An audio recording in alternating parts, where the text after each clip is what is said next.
अभी अपना सारा सामर्थ्य खुद को बचाने के लिए, कोरोना से बचने के लिए ही प्राथमिकता देनी है।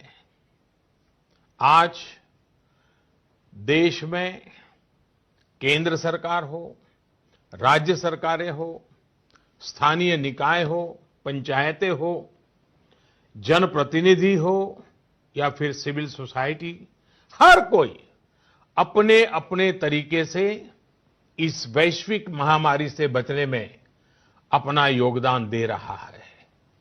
आपको भी अपना पूरा योगदान देना है। ये आवश्यक है कि वैश्विक महामारी के इस वातावरण में मानव जाति विजयी हो, भारत विजयी हो।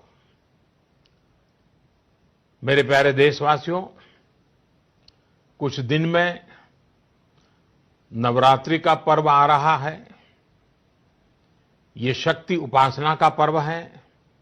भारत पूरी शक्ति के साथ आगे बढ़े, इस संकल्प को लेकर के आवश्यक संयम का पालन करते हुए आओ हम भी बचें, देश भी बचाएं, जग को भी बचाएं।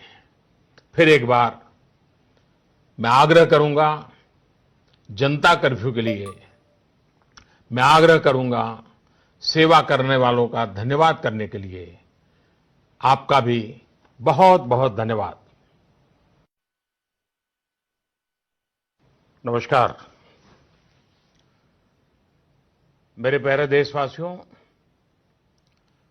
पूरा विश्व इस समय संकट के बहुत बड़े गंभीर दौर से गुजर रहा है। आमतौर पर कभी जब कोई प्राकृतिक संकट आता है तो वो कुछ देशों या राज्यों तक ही सीमित रहता है, लेकिन इस बार ये संकट ऐसा है जिसने विश्व भर में पूरी मानव जाति को संकट में डाल दिया है।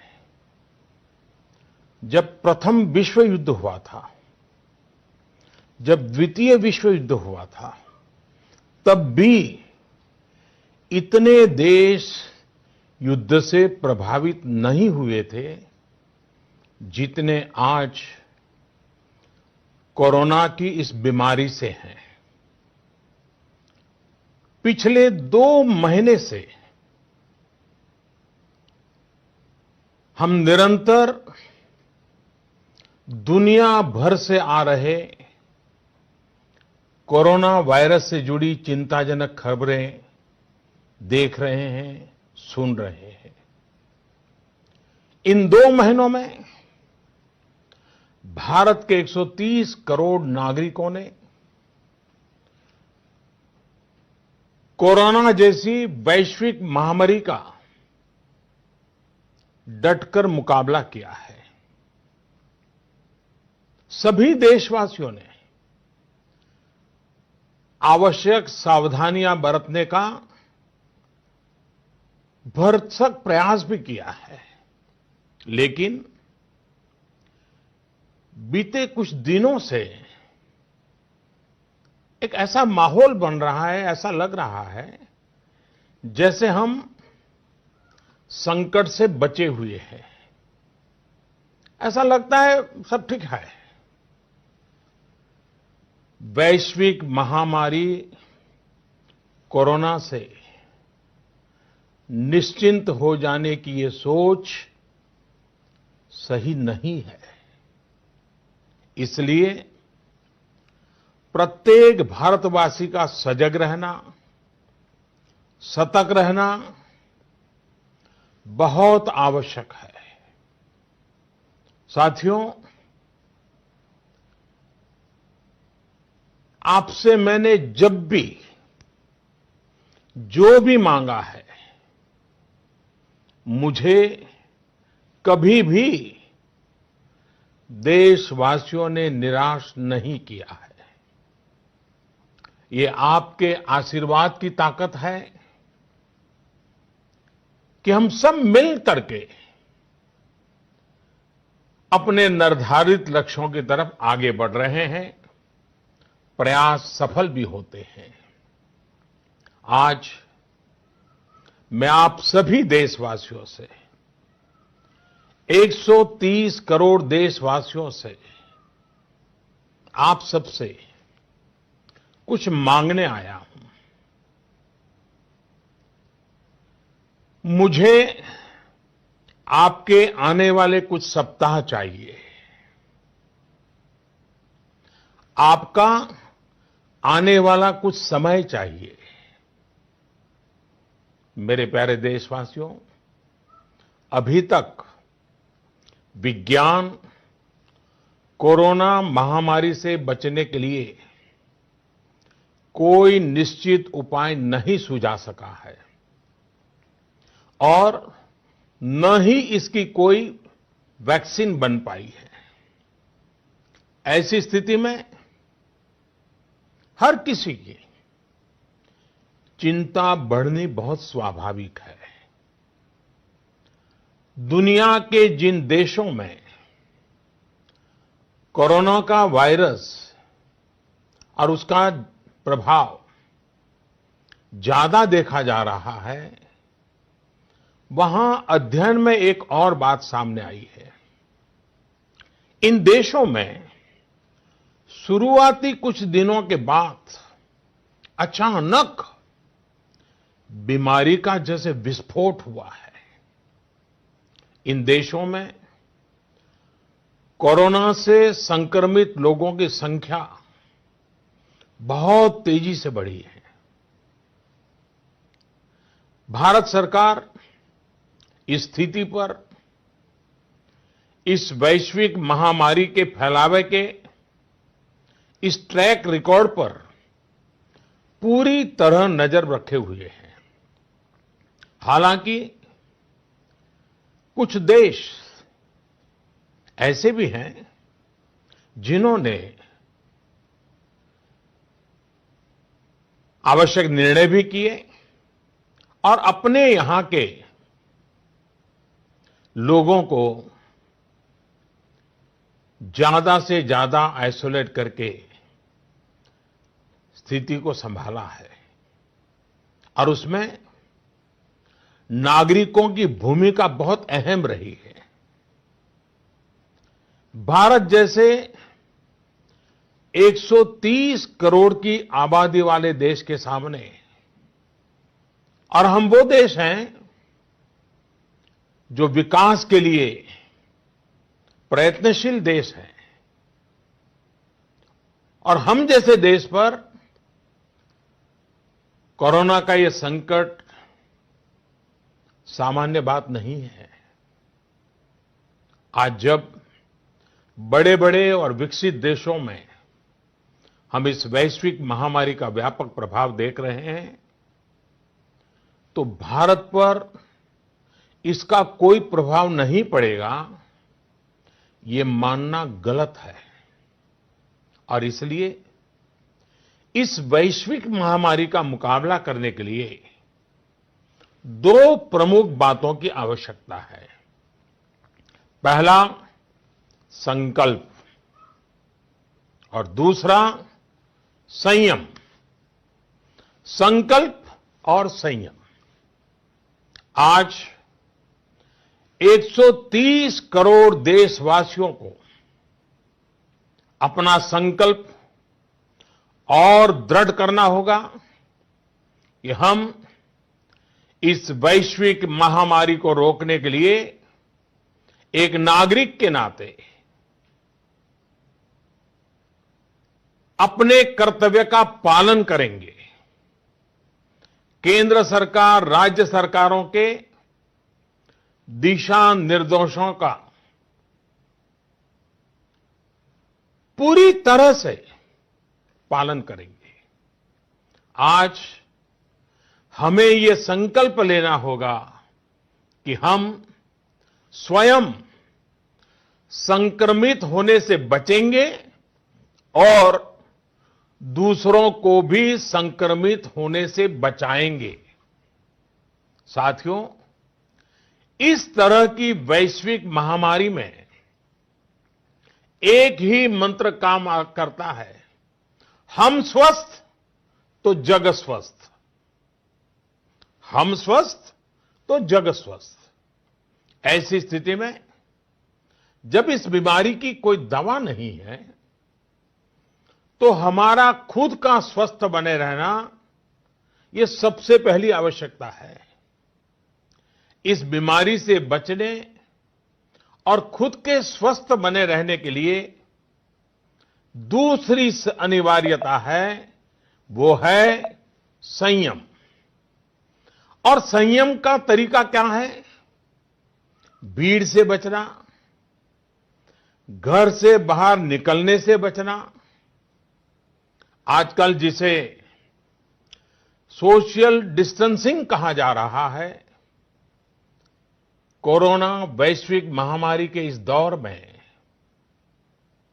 ये सोशल डिस्टेंसिंग ये बहुत ही ज्यादा आवश्यक है और कारगर भी है। हमारा संकल्प और संयम इस वैश्विक महामारी के प्रभाव को कम करने में बहुत बड़ी भूमिका निभा। आपको लगता है कि आप ठीक हैं, आपको कुछ नहीं होगा, आप ऐसे ही मार्केट में घूमते रहेंगे, सड़कों पर जाते रहेंगे और कोरोना से बचे रहेंगे, मैं समझता हूं ये सोच सही नहीं है। ऐसा करके आप अपने साथ और अपने प्रियजनों को, अपने परिवार के साथ अन्याय करेंगे। इसलिए मेरा सभी देशवासियों से ये आग्रह है कि आने वाले कुछ सप्ताह तक जब बहुत जरूरी हो तभी अपने घर से बाहर निकलें। जितना संभव हो सके आप अपना काम, चाहे बिजनेस से जुड़ा हो, ऑफिस से जुड़ा हो सके तो अपने घर से ही करें। जो सरकारी सेवाओं में हैं, अस्पताल से जुड़े हैं, जनप्रतिनिधि हैं, जो मीडिया कर्मी हैं, इनकी सक्रियता तो आवश्यक है, लेकिन समाज के बाकी सभी लोगों को खुद को बाकी भीड़भाड़ से, बाकी समारोह से आइसोलेट कर लेना चाहिए। मेरा एक और आग्रह है कि हमारे परिवार में जो भी सीनियर सिटीजन्स हो, 60-65 वर्ष की आयु के ऊपर के व्यक्ति हो, वो आने वाले कुछ सप्ताह तक घर से बाहर न निकलें। मैं फिर से आग्रह करता हूं, 60-65 से ऊपर की आयु वाले हमारे सभी परिवार के जन घर से बाहर न निकले। हो सकता है कि वर्तमान पीढ़ी पुरानी कुछ बातों से परिचित नहीं होगी, लेकिन मैं आपको बताना चाहता हूं, मैं जब छोटा था उस समय हम अनुभव करते थे। उस समय जब युद्ध की स्थिति होती थी तो गांव-गांव ब्लैकआउट किया जाता था। शीशे पर भी कागज लगा दिया जाता था, लाइट बंद रखी जाती थी, लोग रात भर चौकी करते थे और युद्ध न हो तो भी साल में 1-2 बार तो वहां के जो नगर पालिकाएं होती थी वो जागरूक होकर के ये ब्लैकआउट का ड्रिल भी करवाती थी। लोगों को आदत बनी रहे इसके लिए प्रयास करती थी।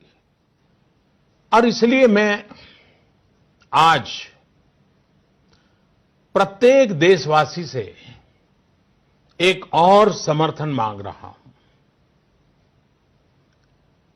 ये है जनता कर्फ्यू।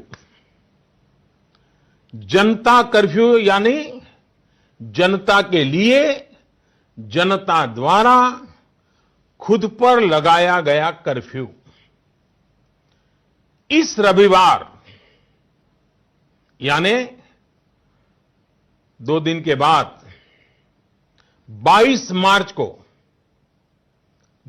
मार्च रविवार को सुबह 7 बजे से रात 9 बजे तक सभी देशवासियों को जनता कर्फ्यू का पालन करना है। इस जनता कर्फ्यू के दरमियान कोई भी नागरिक घरों से बाहर न निकले, न सड़क पे जाए, न मोहल्ले में या सोसाइटी में इकट्ठे हो, अपने घरों में ही रहें। हां, जो आवश्यक सेवाओं से जुड़े हुए हैं उनको तो जाना ही पड़ेगा, क्योंकि उनका बहुत बड़ा दायित्व होता है। लेकिन एक नागरिक के नाते न हम जाए और हम देखने के लिए भी न जाएं। साथियों, 22 मार्च को हमारा ये प्रयास हमारे आत्मसंयम, देश हित में कर्तव्य पालन के संकल्प का एक मजबूत प्रतीक होगा। 22 मार्च को जनता कर्फ्यू की सफलता, इसके अनुभव हमें आने वाली चुनौतियों के लिए भी तैयार करेंगे। मैं देश की सभी राज्य सरकारों से भी आग्रह करूंगा कि वो जनता कर्फ्यू का पालन कराने का नेतृत्व करें। हमारे देश में कई संगठन हैं, एनसीसी हैं, एनएसएस हैं, कई युवा संगठन हैं, सिविल सोसाइटी है, खेलकूद के संगठन हैं, कई प्रकार के संगठन हैं, धार्मिक संगठन है, सामाजिक संगठन है, सब कोई। सबसे मैं अनुरोध करूंगा कि अभी से लेकर रविवार तक इस जनता कर्फ्यू का संदेश लोगों तक पहुंचाएं, लोगों को जागरूक करें। आप ये भी कर सकते हैं कि हर दिन 10 नए लोगों को फोन करके आप इस वैश्विक महामारी के संबंध में नागरिक को करने वाले काम, जनता कर्फ्यू की बात उनको समझाएं, उनको बताएं। मेरे प्यारे देशवासियों, ये जनता कर्फ्यू एक प्रकार से हमारे लिए, भारत के लिए एक कसौटी की तरह होगा। ये कोरोना जैसी वैश्विक महामारी के खिलाफ लड़ाई के लिए भारत कितना तैयार है, ये देखने और परखने का भी समय है। आपके इन प्रयासों के बीच जनता कर्फ्यू के दिन 22 मार्च को, रविवार को ही, मैं आपसे एक और सहयोग चाहता हूं। साथियों, पिछले 2 महीनों से लाखों लोग अस्पतालों में, एयरपोर्ट पर, दफ्तरों में, शहर की गलियों में दिन रात काम में जुटे हुए हैं। चाहे डॉक्टर हो, नर्सिस हो, हॉस्पिटल का स्टाफ हो, सफाई करने वाले हमारे भाई बहन हो, एयरलाइंस के कर्मचारी हो, सरकारी कर्मचारी हो, पुलिसकर्मी हो, मीडिया कर्मी हो, रेलवे, बस, ऑटो रिक्शा की सुविधा से जुड़े लोग हो, होम डिलीवरी करने वाले लोग हो, ये लोग अपनी परवाह न करते हुए दूसरों की सेवा में लगे हुए हैं। आज की परिस्थितियां देखें तो ये सेवाएं सामान्य नहीं कही जा सकती। आज खुद भी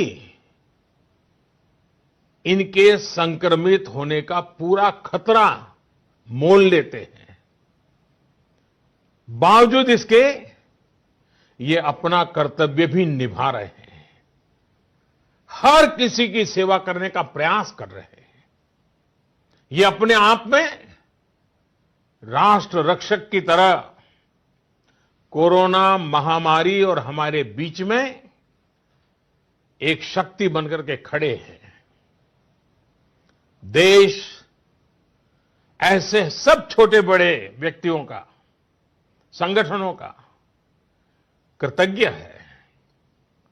मैं चाहता हूं कि 22 मार्च रविवार के दिन हम ऐसे सभी लोगों को धन्यवाद अर्पित करें और धन्यवाद अर्पित करने का तरीका भी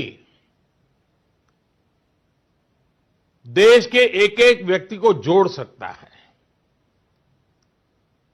रविवार को यानी जनता कर्फ्यू के दिन शाम को ठीक 5 बजे हम अपने घर के दरवाजे पर खड़े होकर या बालकनी में या खिड़कियों के सामने खड़े होकर 5 मिनट तक रविवार को शाम को 5 बजे 5 मिनट तक ऐसे लोगों का आभार व्यक्त करें।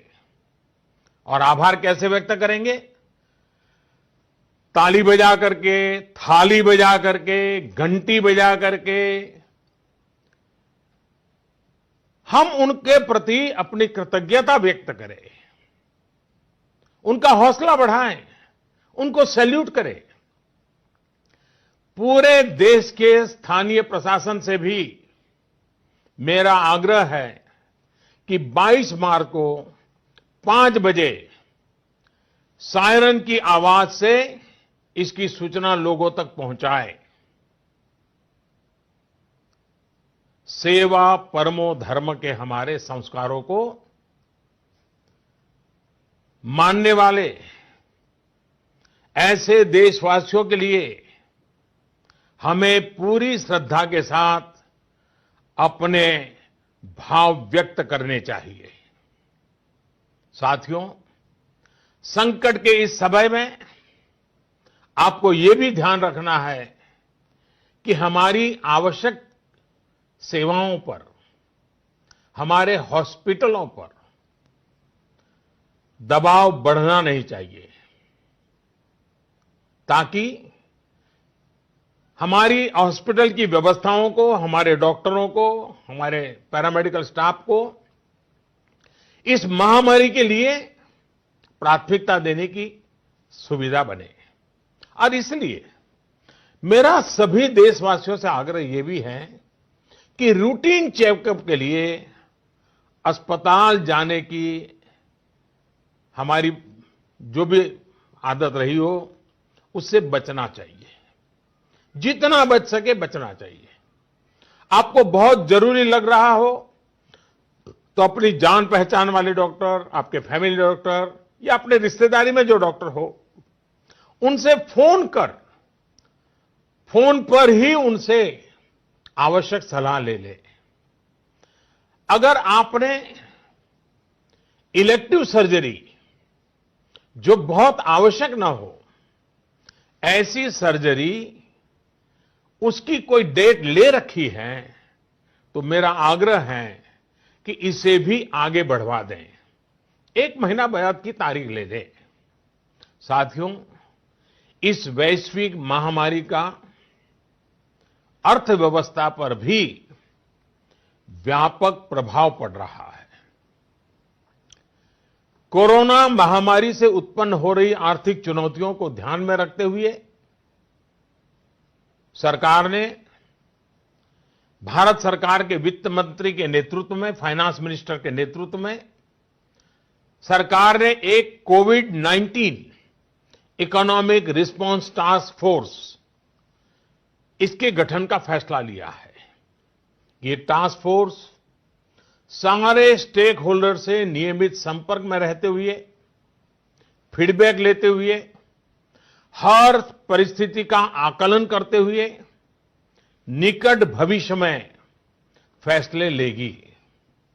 ये टास्क फोर्स ये भी सुनिश्चित करेगी कि आर्थिक मुश्किलों को कम करने के लिए जितने भी कदम उठाए जाएं, उन पर प्रभावी रूप से अमल हो।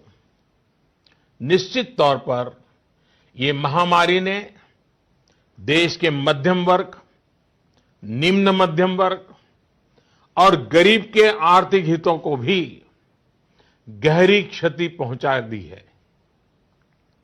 संकट के इस समय में मेरा देश के व्यापारी जगत, उच्च आय वर्ग से भी आग्रह है कि अगर संभव है तो आप जिन जिन लोगों से सेवाएं लेते हैं उनके आर्थिक हितों का ध्यान रखें। हो सकता है आने वाले कुछ दिनों में ये लोग दफ्तर ना आ पाएं, आपके घर ना आ पाएं।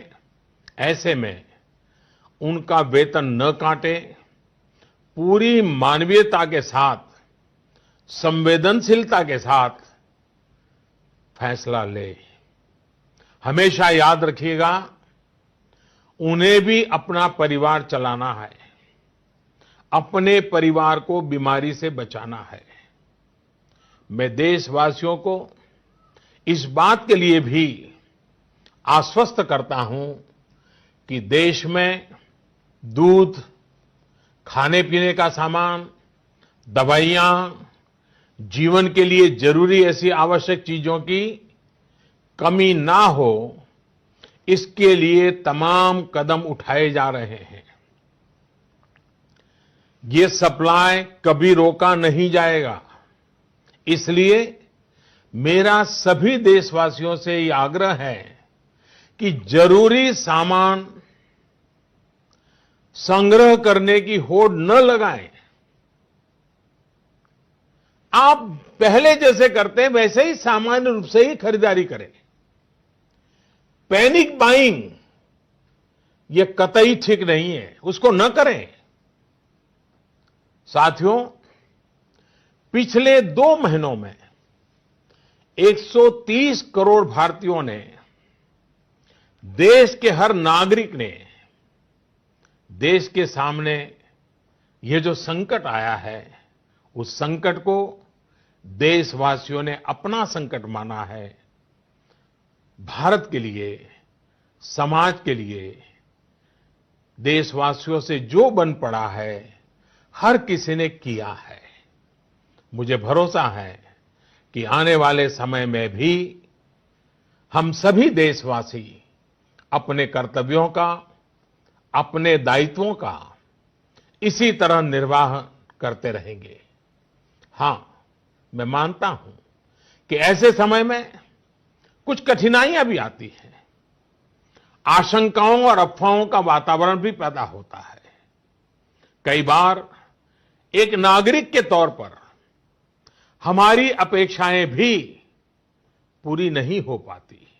फिर भी ये संकट इतना बड़ा है और वैश्विक है, एक देश भी दूसरे देश को मदद नहीं कर पा रहा है। ऐसी स्थिति में सारे देशवासियों को इन दिक्कतों के बीच दृढ़ संकल्प के साथ इन कठिनाइयों का मुकाबला करने की भी आवश्यकता है। साथियों, हमें अभी अपना सारा सामर्थ्य खुद को बचाने के लिए, कोरोना से बचने के लिए ही प्राथमिकता देनी है। आज देश में केंद्र सरकार हो, राज्य सरकारें हो, स्थानीय निकाय हो, पंचायतें हो, जनप्रतिनिधि हो या फिर सिविल सोसाइटी, हर कोई अपने अपने तरीके से इस वैश्विक महामारी से बचने में अपना योगदान दे रहा है। आपको भी अपना पूरा योगदान देना है। ये आवश्यक है कि वैश्विक महामारी के इस वातावरण में मानव जाति विजयी हो, भारत विजयी हो। मेरे प्यारे देशवासियों, कुछ दिन में नवरात्रि का पर्व आ रहा है। ये शक्ति उपासना का पर्व है। भारत पूरी शक्ति के साथ आगे बढ़े, इस संकल्प को लेकर के आवश्यक संयम का पालन करते हुए आओ हम भी बचें, देश भी बचाएं, जग को भी बचाएं। फिर एक बार मैं आग्रह करूंगा जनता कर्फ्यू के लिए, मैं आग्रह करूंगा सेवा करने वालों का धन्यवाद करने के लिए। आपका भी बहुत बहुत धन्यवाद। नमस्कार। मेरे प्यारे देशवासियों, पूरा विश्व इस समय संकट के बहुत बड़े गंभीर दौर से गुजर रहा है। आमतौर पर कभी जब कोई प्राकृतिक संकट आता है तो वो कुछ देशों या राज्यों तक ही सीमित रहता है, लेकिन इस बार ये संकट ऐसा है जिसने विश्व भर में पूरी मानव जाति को संकट में डाल दिया है। जब प्रथम विश्व युद्ध हुआ था, जब द्वितीय विश्व युद्ध हुआ था, तब भी इतने देश युद्ध से प्रभावित नहीं हुए थे जितने आज कोरोना की इस बीमारी से हैं। पिछले 2 महीने से हम निरंतर दुनिया भर से आ रहे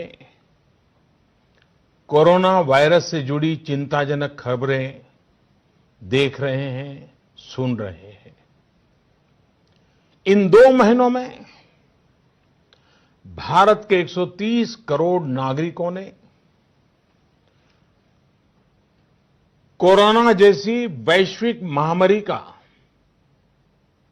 डटकर मुकाबला किया है। सभी देशवासियों ने आवश्यक सावधानियां बरतने का भरसक प्रयास भी किया है, लेकिन बीते कुछ दिनों से एक ऐसा माहौल बन रहा है, ऐसा लग रहा है जैसे हम संकट से बचे हुए हैं। ऐसा लगता है सब ठीक है।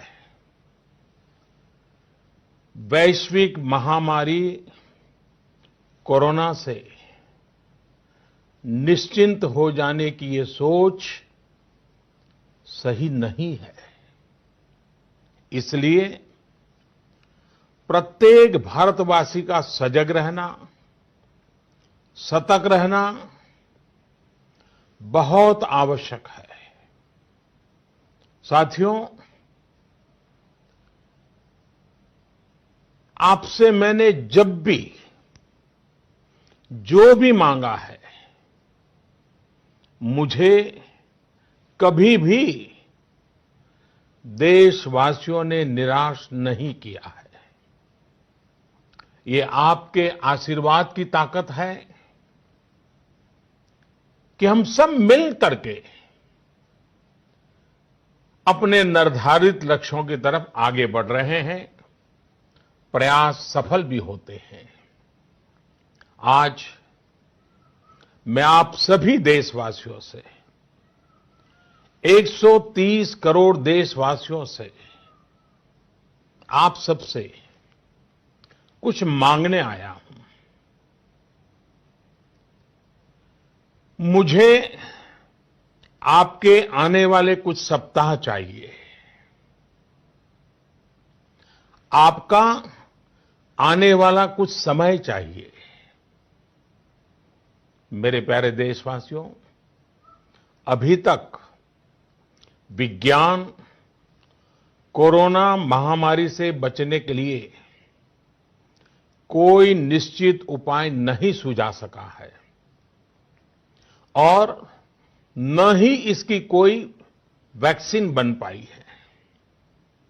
ऐसी स्थिति में हर किसी की चिंता बढ़नी बहुत स्वाभाविक है। दुनिया के जिन देशों में कोरोना का वायरस और उसका प्रभाव ज्यादा देखा जा रहा है, वहां अध्ययन में एक और बात सामने आई है। इन देशों में शुरुआती कुछ दिनों के बाद अचानक बीमारी का जैसे विस्फोट हुआ है। इन देशों में कोरोना से संक्रमित लोगों की संख्या बहुत तेजी से बढ़ी है। भारत सरकार इस स्थिति पर, इस वैश्विक महामारी के फैलावे के इस ट्रैक रिकॉर्ड पर पूरी तरह नजर रखे हुए है। हालांकि कुछ देश ऐसे भी हैं जिन्होंने आवश्यक निर्णय भी किए और अपने यहां के लोगों को ज्यादा से ज्यादा आइसोलेट करके स्थिति को संभाला है। और उसमें नागरिकों की भूमिका बहुत अहम रही है। भारत जैसे 130 करोड़ की आबादी वाले देश के सामने, और हम वो देश हैं जो विकास के लिए प्रयत्नशील देश हैं, और हम जैसे देश पर कोरोना का ये संकट सामान्य बात नहीं है। आज जब बड़े बड़े और विकसित देशों में हम इस वैश्विक महामारी का व्यापक प्रभाव देख रहे हैं, तो भारत पर इसका कोई प्रभाव नहीं पड़ेगा, ये मानना गलत है। और इसलिए इस वैश्विक महामारी का मुकाबला करने के लिए दो प्रमुख बातों की आवश्यकता है। पहला, संकल्प, और दूसरा, संयम। संकल्प और संयम। आज 130 करोड़ देशवासियों को अपना संकल्प और दृढ़ करना होगा कि हम इस वैश्विक महामारी को रोकने के लिए एक नागरिक के नाते अपने कर्तव्य का पालन करेंगे। केंद्र सरकार, राज्य सरकारों के दिशा निर्देशों का पूरी तरह से पालन करेंगे। आज हमें ये संकल्प लेना होगा कि हम स्वयं संक्रमित होने से बचेंगे और दूसरों को भी संक्रमित होने से बचाएंगे। साथियों, इस तरह की वैश्विक महामारी में एक ही मंत्र काम करता है, हम स्वस्थ तो जग स्वस्थ। हम स्वस्थ तो जग स्वस्थ। ऐसी स्थिति में जब इस बीमारी की कोई दवा नहीं है, तो हमारा खुद का स्वस्थ बने रहना ये सबसे पहली आवश्यकता है। इस बीमारी से बचने और खुद के स्वस्थ बने रहने के लिए दूसरी अनिवार्यता है, वो है संयम। और संयम का तरीका क्या है? घरों से बाहर न निकले, न सड़क पे जाएं, न मोहल्ले में या सोसाइटी में इकट्ठे हो, अपने घरों में ही रहें। हां, जो आवश्यक सेवाओं से जुड़े हुए हैं उनको तो जाना ही पड़ेगा, क्योंकि उनका बहुत बड़ा दायित्व होता है, लेकिन एक नागरिक के नाते न हम जाए और हम देखने के लिए भी न जाएं। साथियों, 22 मार्च को हमारा ये प्रयास हमारे आत्मसंयम, देश हित में कर्तव्य पालन के संकल्प का एक मजबूत प्रतीक होगा। 22 मार्च को जनता कर्फ्यू की सफलता, इसके अनुभव हमें आने वाली चुनौतियों के लिए भी तैयार करेंगे। मैं देश की सभी राज्य सरकारों से भी आग्रह करूंगा कि वो जनता कर्फ्यू का पालन कराने का नेतृत्व करें। हमारे देश में कई संगठन हैं, एनसीसी हैं, एनएसएस हैं, कई युवा संगठन हैं, सिविल सोसाइटी है, खेलकूद के संगठन हैं, कई प्रकार के संगठन हैं, धार्मिक संगठन है, सामाजिक संगठन है, सब कोई। सबसे मैं अनुरोध करूंगा कि अभी से लेकर रविवार तक इस जनता कर्फ्यू का संदेश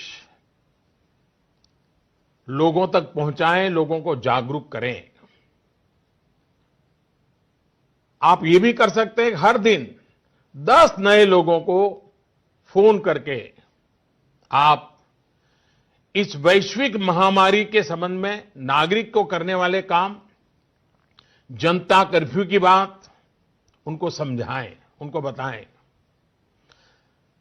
मेरे प्यारे देशवासियों, ये जनता कर्फ्यू एक प्रकार से हमारे लिए, भारत के लिए एक कसौटी की तरह होगा। ये कोरोना जैसी वैश्विक महामारी के खिलाफ लड़ाई के लिए भारत कितना तैयार है, ये देखने और परखने का भी समय है। आपके इन प्रयासों के बीच जनता कर्फ्यू के दिन 22 मार्च को, रविवार को ही, मैं आपसे एक और सहयोग चाहता हूं। साथियों, पिछले 2 महीनों से लाखों लोग अस्पतालों में, एयरपोर्ट पर, दफ्तरों में, शहर की गलियों में दिन रात काम में जुटे हुए हैं। चाहे डॉक्टर हो, नर्सिस हो, हॉस्पिटल का स्टाफ हो, सफाई करने वाले हमारे भाई बहन हो, एयरलाइंस के कर्मचारी हो, सरकारी कर्मचारी हो, पुलिसकर्मी हो, मीडिया कर्मी हो, रेलवे, बस, ऑटो रिक्शा की सुविधा से जुड़े लोग हो, होम डिलीवरी करने वाले लोग हो, ये लोग अपनी परवाह न करते हुए दूसरों की सेवा में लगे हुए हैं। आज की परिस्थितियां देखें तो ये सेवाएं सामान्य नहीं कही जा सकती। आज खुद भी इनके संक्रमित होने का पूरा खतरा मोल लेते हैं। बावजूद इसके ये अपना कर्तव्य भी निभा रहे हैं, हर किसी की सेवा करने का प्रयास कर रहे हैं। ये अपने आप में की तरह कोरोना महामारी और हमारे बीच में एक शक्ति बनकर के खड़े हैं। देश ऐसे सब छोटे बड़े व्यक्तियों का, संगठनों का कृतज्ञ है। मैं चाहता हूं कि 22 मार्च रविवार के दिन हम ऐसे सभी लोगों को धन्यवाद अर्पित करें, और धन्यवाद अर्पित करने का तरीका भी देश के एक एक व्यक्ति को जोड़ सकता है। रविवार को, यानी जनता कर्फ्यू के दिन शाम को ठीक 5 बजे हम अपने घर के दरवाजे पर खड़े होकर या बालकनी में या खिड़कियों के सामने खड़े होकर 5 मिनट तक रविवार को शाम को 5 बजे 5 मिनट तक ऐसे लोगों का आभार व्यक्त करें। और आभार कैसे व्यक्त करेंगे? ताली बजा करके, थाली बजा करके हम उनके प्रति अपनी कृतज्ञता व्यक्त करें, उनका हौसला बढ़ाएं, उनको सैल्यूट करें। पूरे देश के स्थानीय प्रशासन से भी मेरा आग्रह है कि 22 मार्च को 5 बजे सायरन की आवाज से इसकी सूचना लोगों तक पहुंचाए। सेवा परमो धर्म के हमारे संस्कारों को मानने वाले ऐसे देशवासियों के लिए हमें पूरी श्रद्धा के साथ अपने भाव व्यक्त करने चाहिए।